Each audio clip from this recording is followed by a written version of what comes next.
desperdicio ninguna ocasión de recordar que la construcción europea no va a garantizarse en el inmediato futuro por la supervivencia del euro frente a sus amenazas, las turbulencias o los ataques especulativos, ni tampoco por la supervivencia del mercado interior, bastante logrado a estas alturas, seguramente la mejor consecución de la construcción europea desde el punto de vista económico de los últimos 50 años, sino sobre todo por la construcción de una ciudadanía europea todavía incipiente, en la que casi todo está todavía por inventar o por afirmar.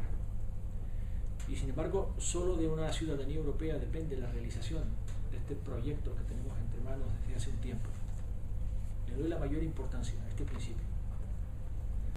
La coordenada actual es una coordenada en la que por fin ha entrado en vigor el Tratado de Lisboa, que significa la conclusión de un largo debate sobre la forma de ser de Europa, un debate institucional acerca de la arquitectura europea, que nos permite por fin discutir en serio sobre los contenidos de Europa. No ya sobre la forma de ser, sino sobre la razón de ser de Europa.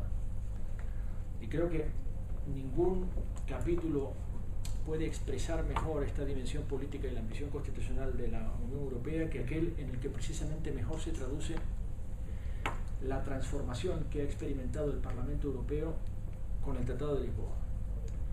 El Parlamento Europeo ha pasado de ser un Parlamento deliberativo, una gran caja de resonancia de debates de mayor o menor interés, algunos de gran enjundia, otros traídos al pelo de las resonancias o de las excrescencias de los debates nacionales, a ser un Parlamento resolutivo. Ahora el Parlamento Europeo es un Parlamento que decide y debe, por tanto, en su propia crisis de maduración, asumir responsabilidades por sus decisiones. No está siendo fácil. La clave está en la transformación del Parlamento Europeo en un Parlamento legislativo. Lo que antes se denominaba codecisión, ahora es procedimiento legislativo ordinario.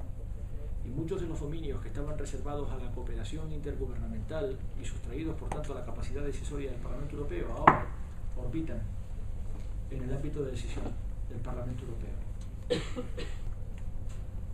Realmente la Unión Europea puede marcar una diferencia. Y yo añado a partir de ahí, solo la Unión Europea puede en el mundo global. Ningún país afectado de forma más o menos virulenta por algún aspecto de la crisis puede salir de esta crisis por sí solo. Y el que sostenga esa pretensión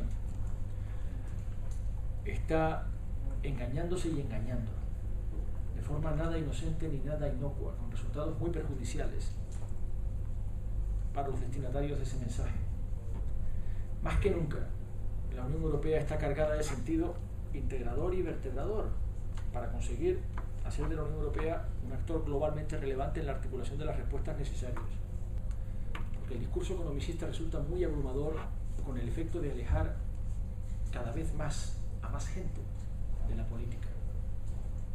Mucha gente ha llegado a pensar que la política ha perdido su razón de ser en Europa, que ya lo único que cuenta son los llamados mercados, son los que tienen el mando, se han puesto al timón.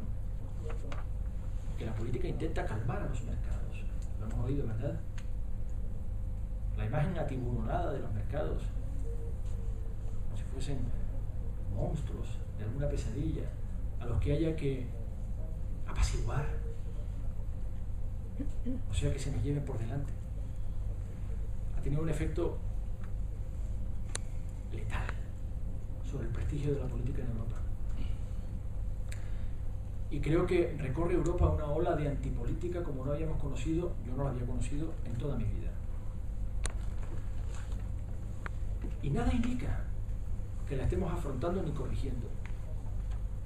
Pero es profundamente antidemocrática, anticivil, anticívica. Eso sí lo veo. Tengo escaño en un Parlamento Europeo donde la representación de la extrema derecha, no ya euroescéptica, sino eurófoba, es la mayor de su historia. Hay más de 100 parlamentarios eurófobos incardinados claramente en el extremismo del populismo reaccionario, que pretende, este es un asunto en el que incido siempre, oponer respuestas simplonas a problemas complejos. Y es cierto que los problemas complejos admiten respuestas simplonas, pero siempre equivocadas, inútiles y muy a menudo estúpidas. Y es muchísima gente la que está cayendo en esa trampa. En este año en el Parlamento Europeo ha habido una sucesión de procesos electorales en Estados miembros de la Unión Europea. En todos ellos retrocede la participación y consiguientemente emerge con ventaja el populismo reaccionario. Extrema derecha eurófoba, que no quiere soluciones, sino chivos expiatorios. Los gitanos en Hungría, los musulmanes en Holanda, los inmigrantes, los checos en Eslovaquia y los eslovacos en la República Checa. Cuidado, porque todo este impulso, todo este fenómeno tiene aplicación en España y amenaza con desmovilizar a muchos. Europa es donde vamos a pasar el resto de nuestras vidas, no tiene marcha atrás. No hay ninguna posibilidad de que podamos ser globalmente relevantes refugiándonos exclusivamente en lo más pequeño, en lo más local, ni mucho menos viendo en el vecino un competidor o un enemigo. Creo que nos interesa saber que vivimos en un mundo abierto, que no tiene marcha atrás, que requiere una comprensión amplia y despejada de la complejidad del mundo, no asustarse ante la complejidad y estar en disposición de involucrarse.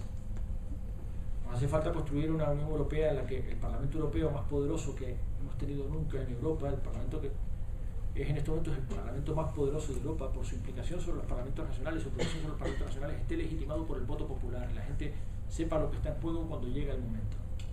A mí me escandaliza que la participación electoral del Parlamento Europeo en el que yo obtuve mi escaño fuese del 40% de la gente que tenía derecho a votar. Voy a intentar que no suceda en 2014.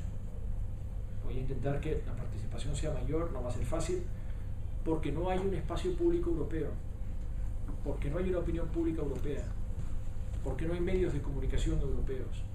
Al contrario, cada vez más la opinión pública a escala europea aparece fragmentada en opiniones nacionales competitivas las unas con las otras, y los medios de comunicación espolean esa desconfianza competitiva y negativa sobre Europa. En modo que, esta es una experiencia y con esto termino, he constatado en este año en el Parlamento Europeo que solo es noticia desde Europa lo que puede ser versionado como mala noticia en el respectivo espacio público nacional donde los medios de comunicación nacionales puedan explotarla como una mala noticia procedente de Europa. Da exactamente igual si esa misma noticia es buena en otro país de la Unión Europea, porque precisamente por ser buena, en ese otro país no será noticia. Imaginen una decisión sobre pesca que perjudica a España pero beneficia a Irlanda o a Finlandia. Solo será noticia en España por ser mala. No lo será en absoluto en Irlanda ni en Finlandia, por ser buena. Imagínense una noticia sobre energía que beneficia a España pero perjudique a Polonia. Será buena noticia en España y por eso no será. Pero será noticia de primera página con titulares de 4 columnas y abrirá todos los titulares en Polonia, donde es mala. La misma, exactamente la misma resolución del Parlamento Europeo. Exactamente la misma decisión, la misma directiva o el mismo reglamento. ¿Qué intento ejemplificar con ello? La importancia que tiene construir un espacio público proporcionado a la institución de que ya disponemos, un Parlamento Europeo que tiene poderes verdaderos, que legisla, que ya no está ahí nada más que para deliberar y para desgañitarse con declaraciones de estados de ánimo, de buenas intenciones, sino para responsabilizarse por las decisiones que efectivamente toman. Por eso es muy importante que haya ciudadanos europeos.